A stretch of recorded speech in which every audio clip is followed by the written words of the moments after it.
জাতিগত খাইসলত যদি না বদলায় তাহলে যা কিছু নতুন তাহাকে পুরাতন বলিয়াই মনে হই। প্রত্যেকটা রাষ্ট্রের ফাউন্ডেশন তৈরি হয় তার ক্ষমতা কাঠামোকে আলাদা করা, জবাবদিহিতা তৈরি করা এবং প্রতিষ্ঠান তৈরি করা। সাডেনলি আমি রাষ্ট্র পেয়েছি, কিন্তু আপনি যারা রাষ্ট্র পেয়েছে, আমি 60-এর দশকের তর্কগুলো বোঝার চেষ্টা করেছি যে আপনি 71-এ একটা মুক্তির লড়াইতে যাচ্ছেন, একটা নতুন দেশ বানাবেন, সেই দেশটা আসলে কিভাবে শাসন করবেন। আপনি স্বাধীনতার ঘোষণাপত্র ছাড়া মোটা দাগে কোনো গভর্নিং ডকুমেন্ট নাই আমাদের মুক্তির লড়াই। এখন এই জন্য যেটা হয়েছে, 71 সালে যখন শেখ মুজিব দেশে ফিরে আসলেন, উনি যদি অস্থায়ী সরকার ওনাকে প্রেসিডেন্ট বানিয়েছে, উনি কিন্তু প্রেসিডেন্ট শপথ নেন নাই, উনি দায়িত্ব নিয়েছেন।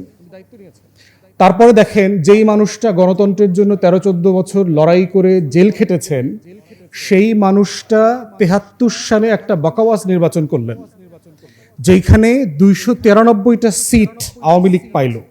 লুটতরাজ, দখলবাজি, মানে ব্যালটিং, স্টাফিং, যা যা করা যায় একটা 2 নম্বর নির্বাচনের, তার সবকিছু করেছেন। বঙ্গভবনে গিয়ে শেখ মুজিব প্রেসে বললেন, আজ থেকে বাংলাদেশে কোনো অপোজিশন নাই। অথচ ঠিক 3 বছর আগের 70-এর নির্বাচনে যুদ্ধটা কেন হইল? সিম্পলি একটা নির্বাচনকে কেন্দ্র করে, যে আমরা আমাদের লেজিটিমেসি এই দেশের মানুষ আওয়ামী লীগ নামক দলটাকে দিয়েছে টু গভর্ন। পাকিস্তানি শাসক গোষ্ঠী তাকে ক্ষমতা হ্যান্ড ওভার করছে না। একটা সিম্পল পলিটিক্যাল কোশ্চেন। এই কোশ্চেনের রেসপন্সে দেখেন, যাদের নেতৃত্বে লড়াইটা হয়েছে তারা 72-এ 73-এ এসে জাতিকে আসলে কি দেখাইলো। যেই মানুষটা 13-14 বছর জেল খাটলেন, সে বাংলাদেশে গুমকে উদ্বোধন করলেন, জহির রায়হানকে গুম করে। তারপরে হচ্ছে সিরাজ শিকদারকে ক্রসফায়ার দিয়ে ক্রসফায়ারকে উদ্বোধন করলেন, যিনি পুরো পাকিস্তান আমলে মানে পত্রিকা নিষেধ করা, কমিউনিস্ট পার্টিকে ব্যান করা, এগুলোর বিরুদ্ধে লড়াই করেছেন, মিছিল মিটিং করেছেন। তিনি সকল রাজনৈতিক দল নিষেধ করে, নিষেধাজ্ঞা দিয়ে ব্যান করে, কমিউনিস্ট পার্টিকে নিয়ে 3-4টা দল মিলে আপনার বাকশাল করলেন, 4th সংবিধান করলেন, সংশোধনী করলেন। তিনি প্রেসিডেন্ট পদে আসতেছেন, প্রধানমন্ত্রী হইতেছেন, প্রেসিডেন্ট হইতেছেন। Is just a chaos within himself. তার মনস্তত্ত্বে চিন্তা করে দেখেন। তাহলে আমাদের স্বাধীনতার ঘোষণাপত্রে কি ছিল? বলা ছিল যে রাষ্ট্র 3টা মূলনীতির উপরে পরিচালিত হবে: সাম্য, মানবিক মর্যাদা, সামাজিক সুবিচার। তার কোনটা আসলে উনি গভর্নিং প্রিন্সিপাল আকারে ইমপ্লিমেন্ট করলেন? উনি সেনাবাহিনীর প্যারালাল মিলিশিয়া বাহিনী তৈরি করলেন, যেই মিলিশিয়া বাহিনীগুলো ইন্ডিয়ান ট্রেনিংয়ে, টাকায়, রয়ের প্যাট্রোনেজে হয়েছে, মুজিব বাহিনী, রক্ষী বাহিনী, তাদেরকে ইনডেমনিফাই করলেন। এক্স্যাক্টলি র্যাবকে এবং আলাদা আলাদা এই যে ল এনফোর্সমেন্ট এজেন্সির যে চরিত্র ডক্টর নাবিলা তার লেখায়, তার বক্তব্যে রিপিটেডলি বলছে, বক্তব্য আকারে এক্স্যাক্টলি প্রত্যেকটা কাজ করলেন। কিন্তু এগুলোর বিরুদ্ধে কিন্তু উনি পাকিস্তান আমলে এগুলোর বিরুদ্ধে লড়াই করেছেন, সংগ্রাম করেছেন, গ্রেফতারের বিরুদ্ধে মিছিল করেছেন। তাহলে এখন এই মনস্তত্ত্বটা, এই যে বাঙালি মানুষ, মানে নীরজ সি চৌধুরীর কাছে ফিরে যাওয়া ছাড়া তো এইটার মানে এই ক্রাইসিসটা আসলে বোঝা মুশকিল, যে আসলে সমস্যাটা কোথায়, আমাদের খাসলতের প্রবলেমটা কোথায়। কেন আমরা ওয়াদা দিয়ে ওয়াদা রাখি না? সকল রাজনৈতিক দল, এখান থেকে আমরা ছোট যারা রাজনৈতিক দল, আমরাও বাইরে আছি, ব্যাপারটা তা না, আমরা সবাই। ইটস এ ন্যাশনাল ক্রাইসিস এবং it's a cultural crisis. It's more of a culture than political crisis itself. তো সেই জায়গাতে আমার মনে হয় রাজনৈতিক কর্মী হিসাবে আমাদের এইটার গোড়া খোঁজাটা জরুরি। তা না হলে যেটা হচ্ছে যে আমরা বারবার যেই ওয়াদাগুলো করছি সেগুলো আসলে কেন বরখেলাপ করছি। দেখেন, স্বাধীনতার ঘোষণাপত্রে পরিষ্কার করে মানবিক মর্যাদার কথা বারবার বলা আছে। এখন যেই মানুষটাকে আপনি অধিকার দিচ্ছেন না, তাকে আপনি মর্যাদা কিভাবে দিলেন? Basic question. পুলিশ কমিশন হবার কথা হইল না, কারণ আইন শৃঙ্খলা বাহিনীকে আমরা একটা জবাবদিহিতার মধ্যে আনতে চেয়েছিলাম।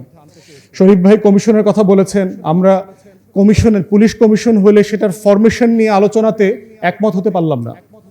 বেসিক কোয়েশ্চেন, যেটার দ্বারা এবং কাদের কারণে একমত হইতে পারছি না, যারা এটার দ্বারা সবচেয়ে বেশি ভিকটিম হয়েছেন। এবং that's the irony and the tragedy of the nation. যেই জিনিস যাকে সবচেয়ে বেশি কষ্ট দিয়েছে, স্টকহোম সিনড্রোমের মতো অবস্থা হয়েছে, যে আমি মেনে নিয়েছি, এটাই আমার নিয়তি, তাহলে পরিবর্তন দরকার নাই, এটাই নিয়তি, আমি করব, আমাকেও করবে। আমি আবার হয়তো 5 বছর পরে প্রস্তুতি নিচ্ছি, এরপরে আমি ঘুরে ফিরে আসলে আবার করব। তাহলে এই কাঠামোগত মনস্তত্ত্ব এবং রাজনৈতিক সত্তা বদলের নামকে আমরা দিয়েছিলাম নিউ পলিটিক্যাল সেটেলমেন্ট, যে এই রাষ্ট্রকে বদলে দেবার জন্য নতুন রাজনৈতিক বন্দোবস্ত লাগবে। এখন সেইটার বেসিক ফাউন্ডেশনটা কিভাবে শুরু হবে? প্রত্যেকটা রাষ্ট্রের ফাউন্ডেশন তৈরি হয় তার ক্ষমতা কাঠামোকে আলাদা করা, জবাবদিহিতা তৈরি করা এবং প্রতিষ্ঠান তৈরি করা।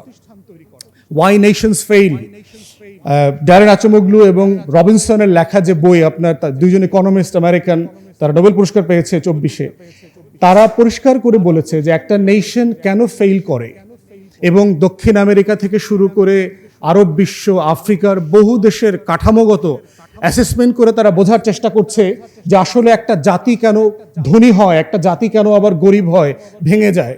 সম্পত্তির কারণে, তারাই প্রশ্ন করছে বইতে। সম্পত্তির কারণে হয়, অভাবনটনের কারণে হয়। কঙ্গো, সিয়েরা লিওন, এইসব দেশে আপনার পাথর পাহাড় আছে, আপনার গোল্ডের, ডায়মন্ডের পাহাড় আছে। আপনারা চিটাগং হিল ট্রাক্সে যেভাবে মাটির পাহাড় দেখছেন, এইসব দেশে মাটির উপরে নিচে ডায়মন্ডের, গোল্ডের পাহাড় আছে। তাহলে সেই মানুষগুলো যুদ্ধ করছে কেন? সারাদিন গরিব কেন, অভাব কেন, দুর্ভিক্ষ কেন? উত্তর কোরিয়া, দক্ষিণ কোরিয়াতে দেখেন, একই রাষ্ট্র, একই জিওগ্রাফিতে আছে, একই ফার্টাইল ল্যান্ড, একই কালচার, একই সবকিছু, ভাষা, ধর্ম, সবকিছু এক। একজন G8-এর সদস্য, আর একজন হচ্ছে অভাব অনটনের দুর্ভিক্ষে আছে। কারণ কোথায়? পার্থক্যটা কোথায়? মধ্যপ্রাচ্যে দেখেন, সাউথ আমেরিকাতে দেখেন, খুবই ফার্টাইল ল্যান্ড, জমি জমা আছে, সম্পত্তি আছে, তাহলে রাষ্ট্র হয়ে উঠতেছে না কেন? এই ইনস্টিটিউশন বিল্ডিং এর ব্যাপারই হচ্ছে আমাদের পলিটিক্যাল পার্টিজের প্রচন্ড হীনমন্যতা। তারা কেন যেন মনে করে যে তারা আসলে অমর হইতে চায়, তারা হচ্ছে পিরামিড হইতে চায়, তারা মমি হইতে চায়, তারা শেষ করতে চায় না নিজেদেরকে। এই যে একটা অমরত্ব, এই দেবতা হবার ধারণাই কিন্তু শেখ মুজিবকে বাকশাল করিয়েছে। শেখ মুজিবের নেতৃত্বে প্রথম ফ্যাসিবাদী শাসন ব্যবস্থা তৈরি হয়েছে। এই অমরত্বের ধারণার কারণে কিন্তু 4,000 কোটি টাকা গরিব দেশের টাকা দিয়ে শেখ মুজিবের পরিবারের মূর্তি বানানো হয়েছে। এই অমরত্বের কারণে কিন্তু হাসিনা বিদায় নিতে চায় নাই। এই অমরত্ব হচ্ছে রাষ্ট্রকে, রাষ্ট্রের রাজনৈতিক দল এবং ব্যক্তিকে নাগরিক সত্তা আকারে বিল্ড করতে দিচ্ছে না, ইনস্টিটিউশন তৈরি করতে দিচ্ছে না। তাই আজকে রাজনৈতিক দল আকারে, কর্মী আকারে আমাদের এই তর্কটা, আলাপটা তোলা দরকার। আমাদের যারা গার্ডিয়ান আছেন, মুরব্বীরা আছেন, তারাও আমাদেরকে বলা দরকার যে সমস্যাটা কোথায়, সংকটটা কোথায়। কদিন পরে এনসিপি ক্ষমতায় আসলে কি আমাদেরকে এই একই আলোচনা এনসিপিকে নিয়ে করতে হবে? এবি পার্টি ক্ষমতায় আসলে কি কয়দিন পরে একই সমালোচনা এবি পার্টিকে নিয়ে করতে হবে?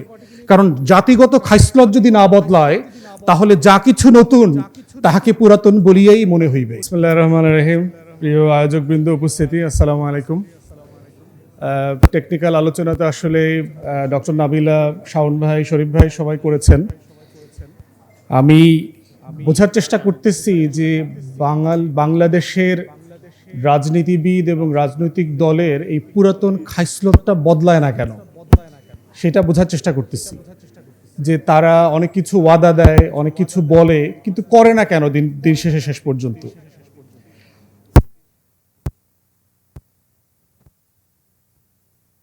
যে আমরা যখন দেশের বাইরে ছিলাম, তখন যেটা আপনার স্টুডেন্টরা মেসে করে থাকতাম, তো শাওন ভাইয়ের মনে থাকার কথা, তো রাতের বেলা কাজ টাজ করে বাসায় এসে, ডক্টর নাবিলাও ছিলেন,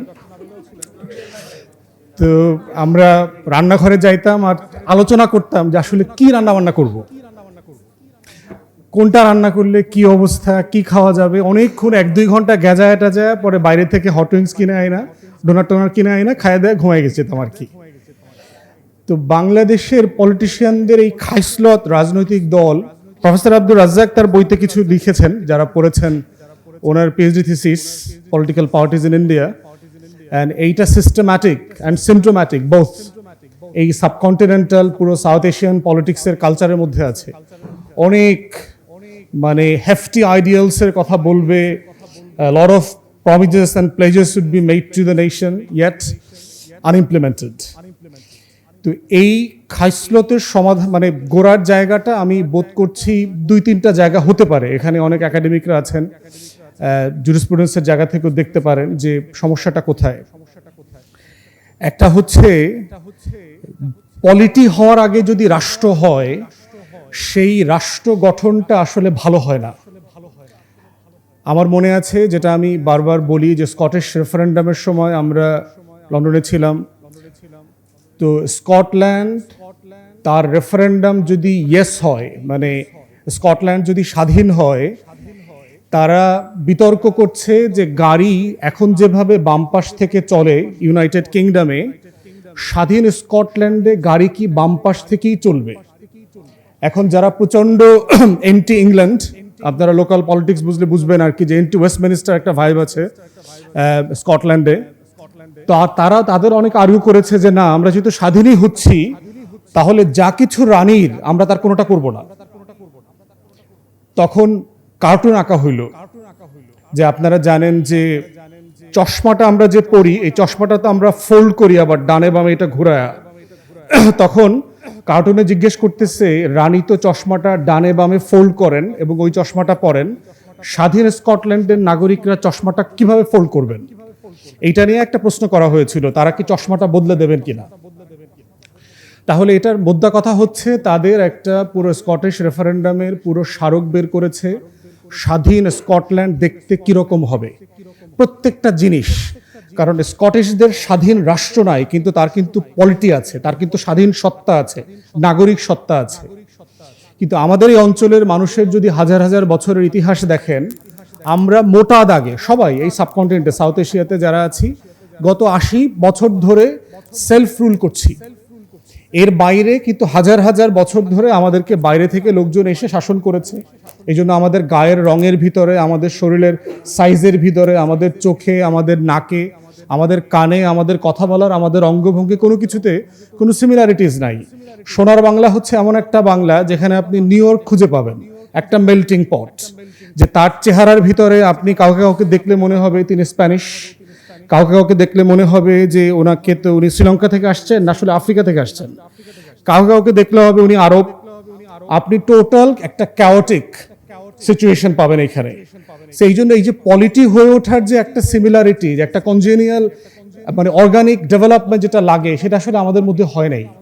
না হওয়ার কারণে যেটা হয়েছে,